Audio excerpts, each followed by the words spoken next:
Banwa para sa progreso. Bala nyo kung ano? Amo ini ang aton nga fishing port. Sakto?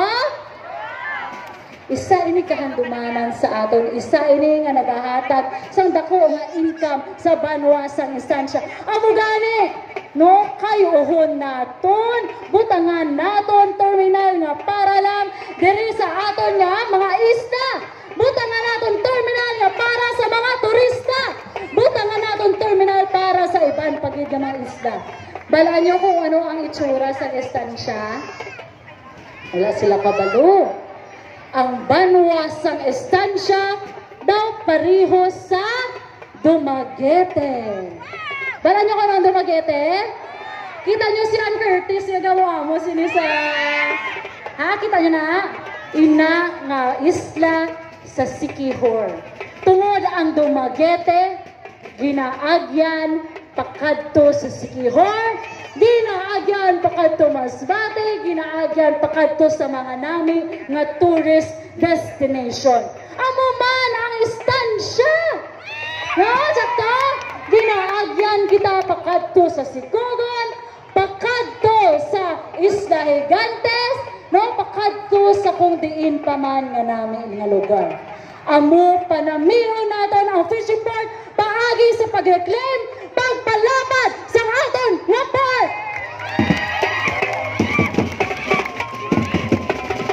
Ini tanan handom naton tanan. No, gusto naton magbag-o ang aton nga Banwa.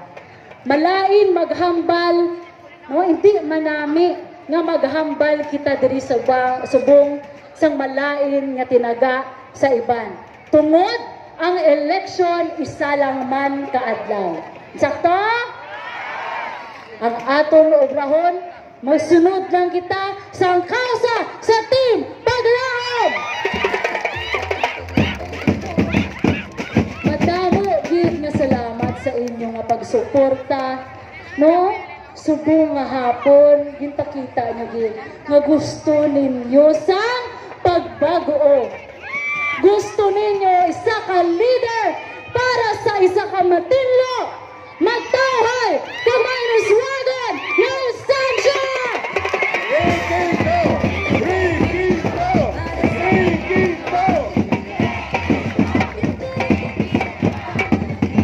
Kulang ang padayon lang. Tungod ang matinlo, magtawhay, kag mainuswagon nga istansya, ma-eksperyensya lang naton kung may paglaom na kita!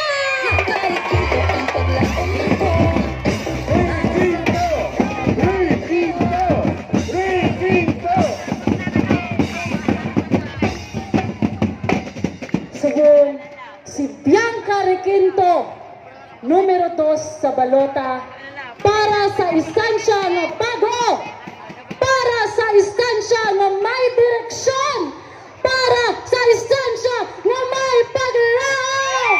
Babuhay si Bianca Requinto! Madamo gid nga salamat sa inyo nga magpakita sa suporta. Permi ko ginahambal ang pasalamat hindi gid ini matapos.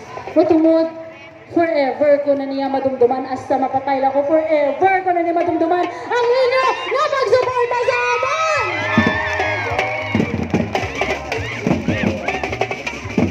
Sa subungabak mudap inahanap kita, ipakilala ko sa inyo tungod ang isa ka leader, hindi niya man nakaya